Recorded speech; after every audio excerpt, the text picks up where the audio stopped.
Are you ready to go? You can start it.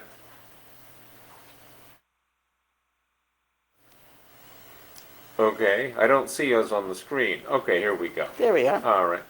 Welcome to the Computer Security Seminar. Today's speaker is Rhonda Henning from Harris Corporation, and she will speak on fuzzy fusion, an application architecture for multi-source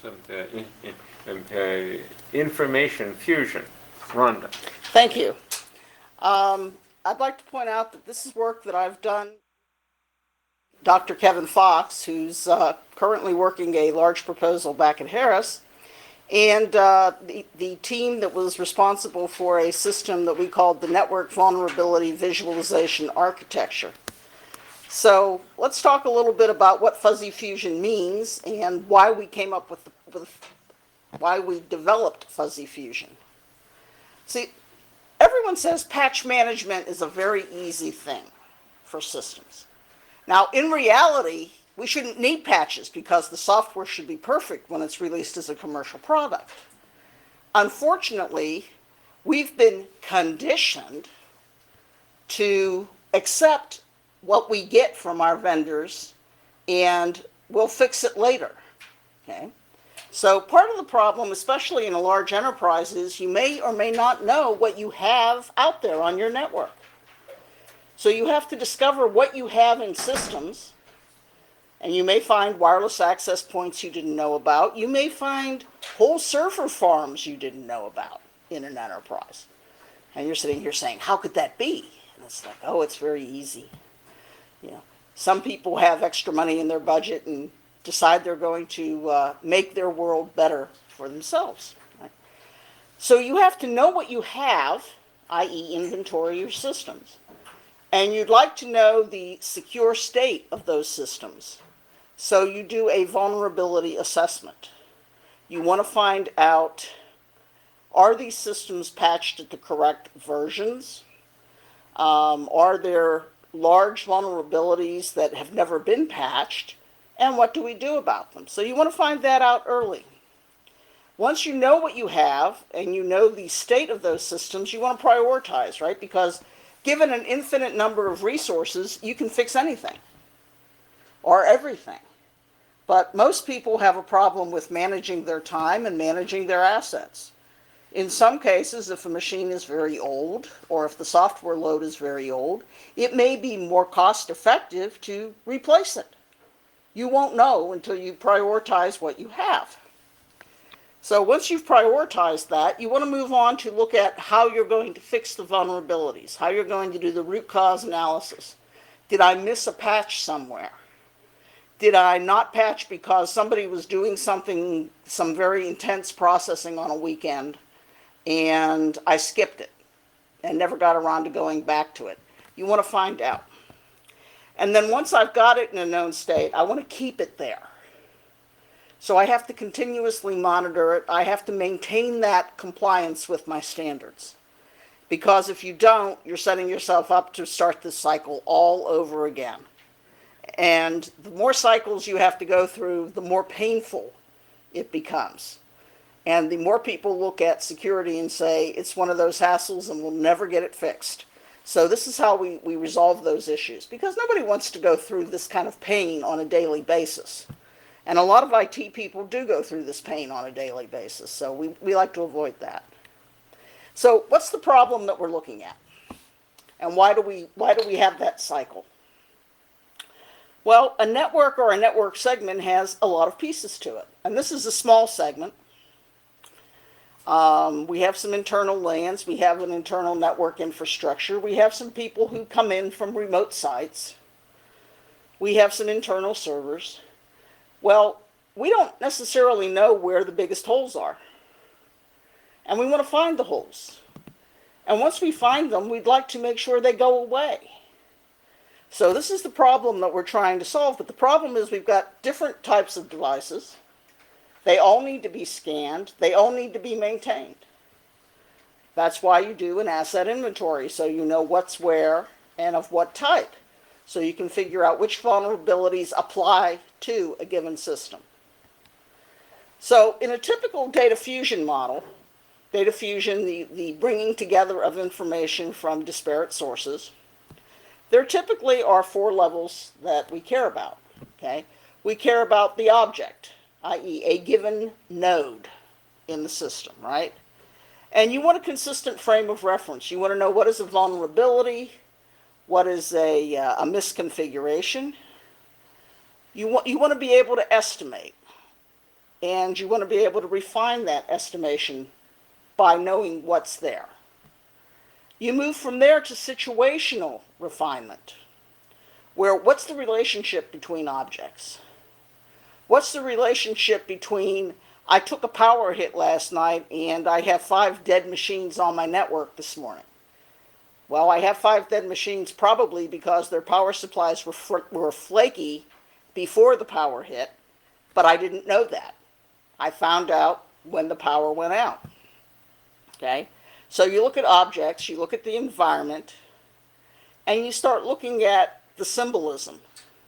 So you can bring things together within the context of the environment or the operational problem, i.e., how are you using the systems? How do you pull that together?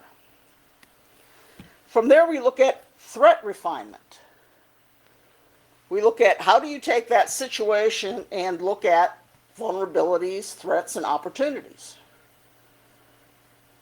A threat is a vulnerability that had the opportunity to be exploited. So we pay attention to that and we refine the threats. And then we look at process refinement. How can we make putting all of this information together more effective, come up with better answers? What additional information do I need, and are there places I can go to get it? You want to find those things out as quickly and as effectively as possible. So you can meet your needs with the model as quickly as possible and as economically as possible. Now, if we look at security sensors, what's a security sensor? Security sensor is anything that helps you figure out what a vulnerability is faster. It's anything you can do that will help you be proactive in your security posture by giving you information. So a network map from a network discovery tool will help you because you'll know what's there. A vulnerability analysis based on that network map will help you because you'll know what vulnerabilities apply to those devices. Okay? The probability of loss will help you. Anything you have relative to a fault tree or an attack tree for a given device or a given system segment or a given physical domain will help you because it's all information that relates to the threat posture of your infrastructure.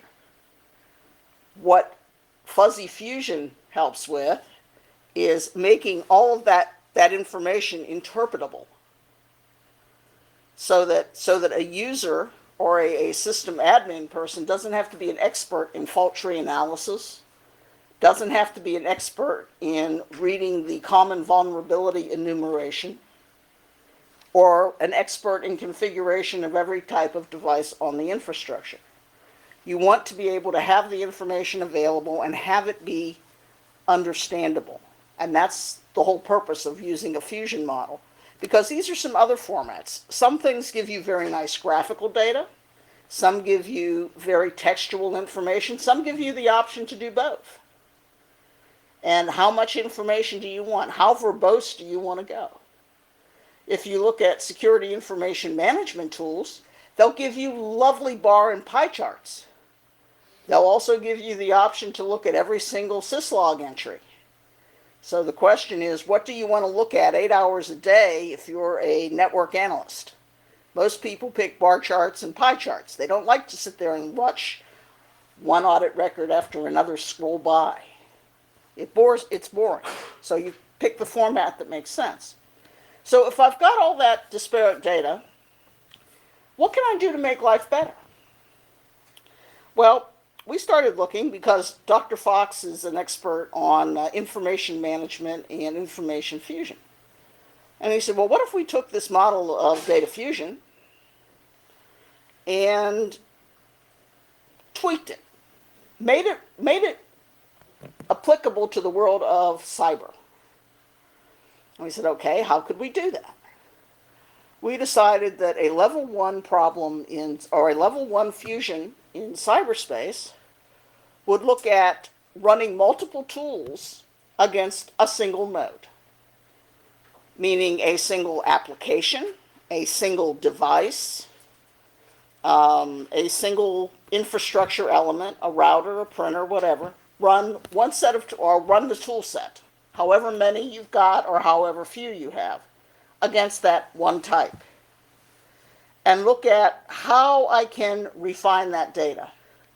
And the way we define nodes was if it was attached to the network, it was a node. This PC is attached to the network, therefore it is a node. This PC is attached to the network, therefore it is a node. Right? And all of the associated bells and whistles under the desk make things nodes. And that's how we put it together. So from there, we wanted to be able to understand what the object's identity was. Right? Refine the estimation, all right? Do we have it named the right thing? And then, what's that mean? Well, that means I have a data point. Or I may have multiple data points around a node. But that's all I have. I have a bunch of separate data points. It's kind of like Christmas. You have a bunch of different presents. They may all relate to one big present. But until you open the last box, you may not know that. Right? You may get elbow pads, and you may get knee pads, and you may get a helmet. But until you open the box and see the rollerblades or the skateboard, you don't know what you're getting for Christmas. So it's that kind of a problem, or not problem, but it's that kind of a scenario. So if I look at level 2, I look at all those pieces together, right? I figure out I'm getting a skateboard, or I'm getting rollerblades, or whatever, right? And I look at the relationships in that segment and how they come together, right? So how do all the different pieces that I've discovered with my tools relate to each other? And how do I take that information and associate it with my computer security goals? i.e., what am I caring about in security? Am I caring about authentication requirements? Am I caring about access control requirements? Am I caring about the network configuration and the protocols that it supports? Have to figure it out. And I combine those results at the network segment level. So the interest there is, what are the vulnerabilities of a given segment? And then, of course, we go up another level, and we look at what's the impact of that segment's vulnerabilities on the whole system, and what's that situation going to look like. That gives you the ability to do what-if modeling. If I change this vulnerability, what's it do to the posture of my whole segment? If I close this protocol hole in the firewall, does it make my world better everywhere? Or will I get more value out of putting a user ID and password on my print server? It's a question of being able to trade them off. And then finally, we looked at countermeasure refinement. Which countermeasures will buy me the greatest amount of protection? Which will give me the highest value relative to the threats in that world? Because the better you can connect and define those vulnerabilities and determine that value, the better and the more effectively you can expend your resources. Because we can't stay awake 24 hours a day. We can't spend an unlimited budget on security. If I'm spending all of my money patching holes, That's money I'm not spending upgrading my servers. That's money I'm not spending for that neat software application that the simulation and modeling group wants. It's a question of trade-offs. And you want to make sure that you optimize your trades to the extent that you can, so that you can do things that will make the system better in the long term. So we came up with a model for data fusion for security. And then we said, okay, if we accept that as the model, how do we implement it? How do we bring this together in a meaningful and relevant way? And we decided that there were a lot of disparate tools. And we didn't want to reinvent them. We wanted to find a way to combine their outputs, but we didn't want to reinvent all of the pieces. So the answer was, can we write a user interface that will allow people to launch the native applications without having to rewrite those applications? So I just wanted a launch pad for existing tools. And what we used as our launch pad was HP OpenView. And the reason we used that was because we got a nice network map. And we used the network map as a way to select nodes that we wanted to run the environment against. We also used that network map to present information to the user, to allow the user to understand which node would give them the greatest value in repairing problems. So out of that, we built a common system model. In other words, we took the metadata from the expected output formats of all these tools so that we'd have a common place to combine that information. So we could take the information from all of the tools and all of the devices and bring it together in one environment. And to do that, we partitioned the analysis and the refinement tasks so that we were doing a refinement task per level. And then, of course, we decomposed further. But because we had a model and we had a tool suite, we wrote this such that it could be expanded. We could add additional tools, and we would have to make some minor changes to the user interface. We'd have to make some larger changes to the common system model to accommodate the outputs. But it was a straightforward process to integrate more tools into the environment. From there, we started working with and came up with our concept of fuzzy fusion. And if you looked at the tools that if you remember the tools we looked at when we talked about sensor data, we had very different outputs. We had network maps, we had words, we had graphics, right? How do I take all of that information and convert it into something usable? Something normalized in the traditional database sense or data modeling sense? Well, what we did with it was convert it into fuzzy facts. And what we mean by fuzzy facts are facts that have been subjected to fuzzy logic. So we make some fuzzy assessments, if you will, to categorize information. And we take that fuzzy data, the fuzzy facts, and our common system model, and that way we can put the information in a common language.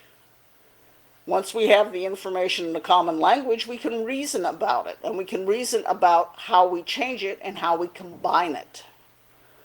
So that way we can map things from very specific to a more integrated model as we move up in levels of refinement.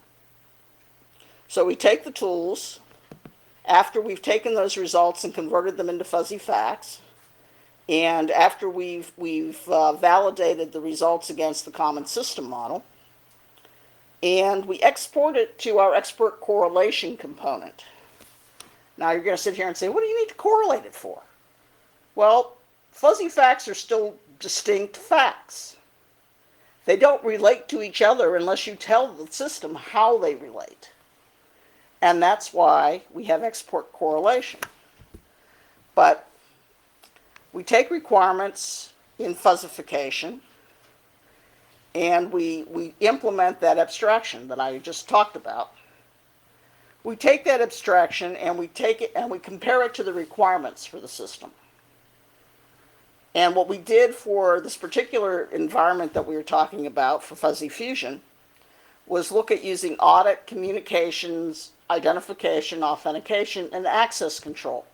We picked those because those are the common areas where there are technical misconfigurations that could be easily addressed in a network.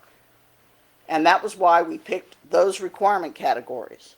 So that was how we fuzzified to come up with the fuzzy facts. Yeah, there were a lot of F's and a lot of Z's, but we had a lot of fun doing it. You know, I mean, we started thinking, okay, what are we going to use as the mascot? Thought, let's get fuzzy bunny slippers. Let's get fuzzy bunny ears. Yeah, it was about that time of year too. So anyway, so what we did was look at the first two levels. We took our metrics, we came up with the goals for evidence, i.e. the requirements, and we defined those. We did the data fuzzification, so we had the fact base. Yes? Slide looks a little fuzzy. Sorry. Can you read the boxes? Certainly. Across the top, we have the common systems model and the tool suite results, i.e. the facts. Okay. The three disk-like devices are the requirements database, the security metrics, and the vulnerability database. In this case, we call that the common vulnerability enumeration database. Those feed into the goals for evidence accumulation. Now, along the bottom, we have a fact base, i.e. the information we've collected. We subject that to expert correlation to connect the facts. We have fuzzy inference network rules, because we implemented the fuzzy reasoning and the fuzzy inference with fuzzy clips. Okay, so that's the pieces. So we work on a up and down level on the right side, and we work across the bottom. Okay, so the research was looking at, okay, can we define a node? Can we define a network segment? We figured if we could define enough network segments, we could work on going up in the model. So we looked at taking vulnerabilities and matching them to categories, i.e. how did you know what bucket to put a given fuzzy fact in? And we looked at the cause, the impact, and what the vulnerability was. So we have a simple example here, okay? The example is I have a NetBIOS share, and there's no access control at all. So you can get to the resource, and if you get to the resource, you can own it. You can take everything off of that resource. You can hit format and just say yes. It's a good thing, right? And all your data goes away, right? So the actual vulnerability is that you can get total access to the resource. And it's an access control problem because nobody set the access to what it should have been. Okay? So it's a mapping of the requirement that says access control should be implemented to the system. Okay? So we categorize that based on the vulnerability. Right? What isn't being correctly implemented? Access control to the NetBIOS. We have another example, a vulnerable component. This is from a vulnerability scanner. Okay? The scanner says, FTP can gain root. So, the intruder can get root privileges. If we're sitting in here and it's a security seminar, by now you should know root is a bad thing. Root unconstrained is a very bad thing. Okay? So, this is a piece of software that can make the world very painful. Okay? The component that is our problem here is our friend the FTP software, which could be an add-on network stack, or it could be integrated, depending on the device that we're looking at. Okay? So it's the problem. Now, it doesn't tell you that the weakness is that you can get access to everything. It assumes that you know what root is, right? Okay. So at that point, we talk about what the potential impact can be, that you will own the system. Okay. So we classify the vulnerabilities. They're requirement mapped or they're component mapped. We don't get into a lot of detail beyond that. We started out going down a lot of different paths to categorize, and we came back up to, it all comes down to one of two things. Either you've missed the requirement or the component isn't correct. And that was how we settled for our first iteration. And then we looked at the correlation box, right? How do we correlate all these fuzzy facts and reconcile them with the requirements, okay? So we created fuzzy expert rules. And in this case, we used fuzzy clips as our implementation engine. And the goal there is to take those results that we've put in our fuzzy facts and merge them together. How could you tell that if I have this rating from a tool that assessed system criticality, and this rating from a network map, and this rating from a vulnerability scanner, that if I put them all together, I have a problem?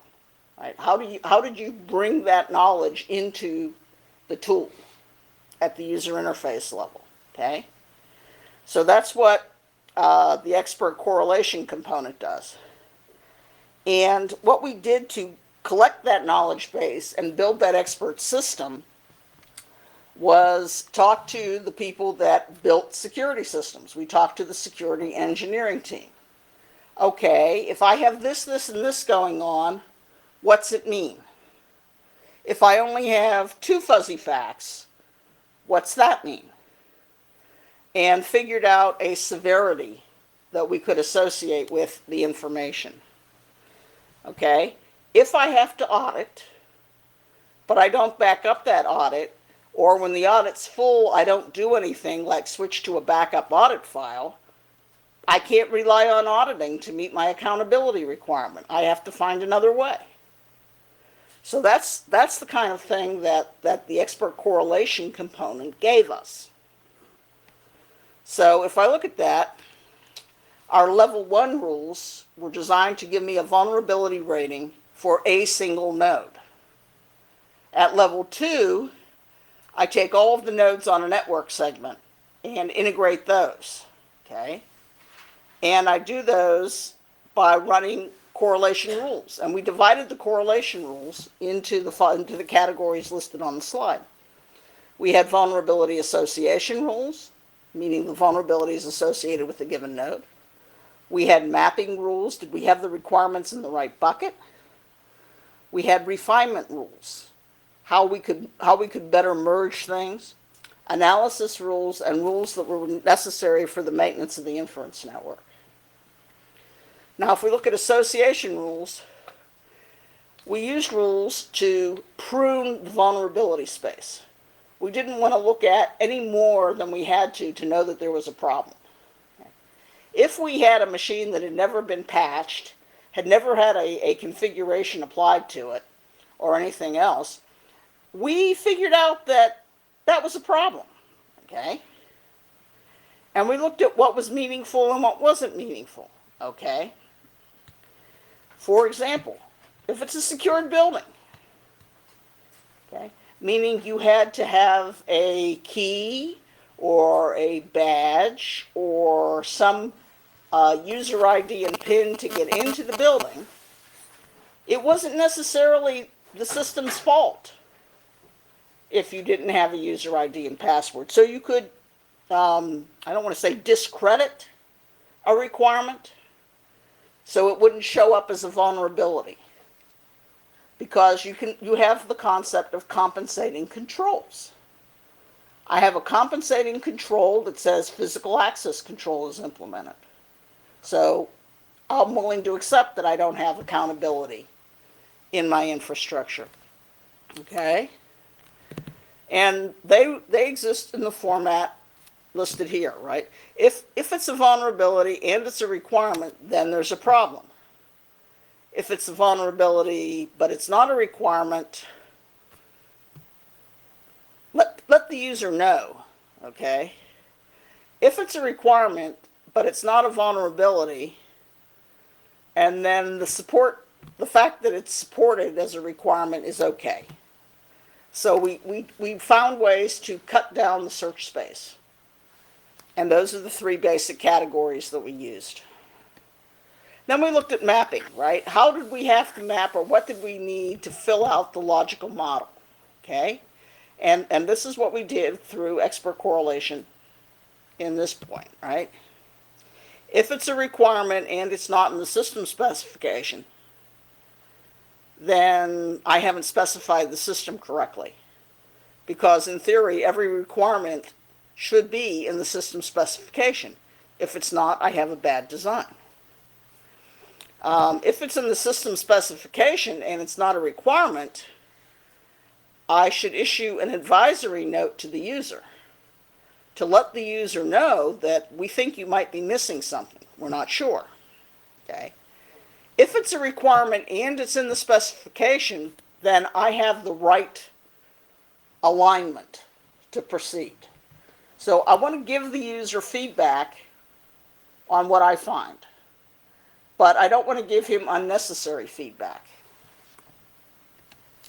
If I look at refinement, right, how do I add human information from subject matter experts so I can consolidate the information and build those high-level conclusions? In other words, make use of my human experts so that not everybody has to be one to understand the results, right? So if I have a lot of findings about something, can I aggregate those findings into a general category? Audit is okay, audit's not okay. Audit of devices is good, audit of users is bad. Those kinds of things, right? So, the rules can compensate if you don't have tools that address an area, okay? So, aggregating all the pieces into a system of systems or a network segment. There aren't a lot of tools, or there weren't a lot of tools at that time that did that aggregation upward. So we did a lot of that work with subject matter experts and formalized our results into rules.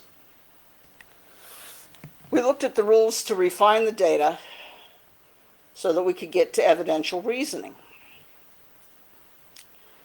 And that meant, there could be some places where you had to do probabilities. What's going to happen, right? How are you going to come up with usable evidence? And our explanation for coming up with usable evidence was to use inference networks. So we could reason with heuristics. And the reason we wanted to reason heuristically about probabilities was we wanted people not to need a priori knowledge of either the system or its application. We wanted people to be able to run the tool without having to know everything about the environment. And that was the whole reason for the inference network, to be able to take the things that a human would know and integrate those as rules so that we could turn a less sophisticated user loose with the tool. So finally, we talked about evidential reasoning. Evidential reasoning takes the fuzzy expert rules and gives you that consolidated result so that you can know from a system level perspective what the security posture of a device is at level 1, of a network segment is at level 2. Okay? Facts can support or refute the hypothesis. Okay? You can reject it or accept it, and you have a degree of confidence in your answer. I'm 99% sure this system is compromisable.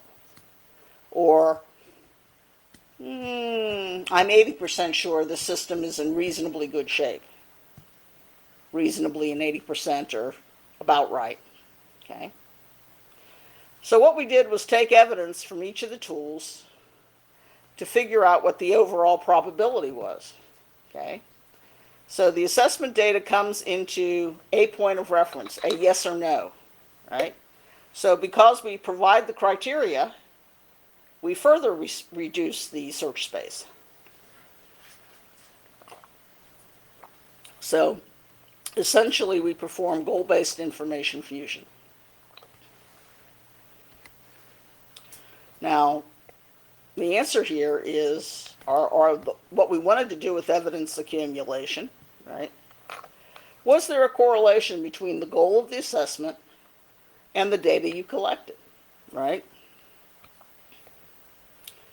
So the more we looked at this problem, the more we figured out that what you were trying to achieve with this assessment colored the results you got. I don't want to say you went on a witch hunt if you were looking for network problems and everything looked like a network problem, but that was pretty much where it went, right? So there are a different set of tools and a different reasoning that you apply if you're looking for network problems than systems problems, right? You run a different set of patches for a PC than you run for a router. So just similarly, you would run a different vulnerability scan. So when you provide the goals, you want to get to the desired security posture of whatever you're running the goals against. And I can get goals from my requirements database. Show me a high robust system requirements profile for a Linux workstation. Okay? I can use a computer security metrics database that says, show me all the nodes that have more than N% vulnerabilities of this class. Or I can use a vulnerability database. CERT messages, common vulnerability enumerations, IAVAs, take your pick. But whichever vulnerability sources you use, you want to know where they're coming from, because they all factor into the analysis that goes into your results. So in conclusion, okay, IA vulnerability information comes from a lot of different places, has a lot of different content, looks an awful lot like multi-source data fusion when you start adding up all the tools. And what we did was look at whether or not we could do that data fusion correlation and apply data fusion type algorithms and reasoning to the vulnerability assessment space so that we could get a higher payoff. And the reason I say a higher payoff is not only can you prioritize vulnerabilities, let's look at another way you can use this tool. What if you created a network map in advance of deploying the system and you wanted to know how to configure it? You could run an environment like FuzzyFusion against that design and learn the optimal configurations for the devices by using the tool as a design tool instead of as a vulnerability assessment tool. So instead of using it on a deployed network, you could use it on a as designed network, as a design environment, to save you having to run or to validate, if you would, the design element, right? If I have an answer that I got from my design task and I build the network and I get a different answer, what did I miss? What's changed? How can I fix it? And I can learn those activities in the course of running FuzzyFusion. And the other thing is that when we took the vulnerability data and we took it apart and split it into the fusion steps that we have illustrated, there we go, here, where we divided it into fuzzification, correlation, inference rules for the network, and evidential reasoning. When we did that division, that decomposition made the problem a lot simpler. It wasn't a case of I needed a subject matter expert to come in and figure out where the firewall had to go. I could figure it out pretty much from what I got back from Fuzzy Fusion, as opposed to having to have an analyst sit down and say, okay, where's the network come from? Where's the network go to? And having somebody who had the requirements committed to memory go through the system architecture and put it together. It was a much cleaner approach, and it's also a way to bring up apprentice engineers who don't necessarily know all of the requirements yet, because they haven't done this for a long time. The longer you build systems, the more you learn in advance, and the more your experience comes back to either help you or haunt you, depending on how you look at it. So we found that when we used Fuzzy Fusion, we decomposed the problem very nicely. Whoops. And that decomposition allowed us to do multi-stage analysis because we knew how each device looked. We knew how each network segment could look. Now, we only did layers 1 and 2 in this study. Question was, okay, you've proven that you can aggregate individual components. The next step would be to take the aggregation of those components from level 2 and build the level 3 model. Unfortunately, we ran out of funding before we got to the level 3 model. In the best of all scientific experiments, you take your experiment as far as you can take it with what you have. We were very successful in getting it this far. And it works out pretty well. So, any questions? Are there any questions?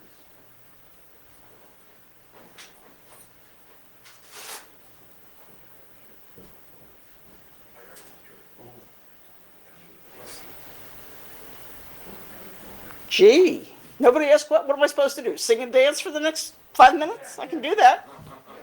I don't know. You may not want to see that. That would scare you into asking questions. Would you rather ask a question, or would you rather have her sing and dance for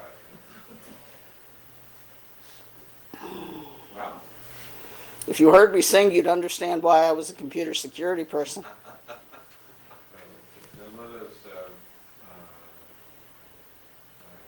us thank our speaker. Thank you.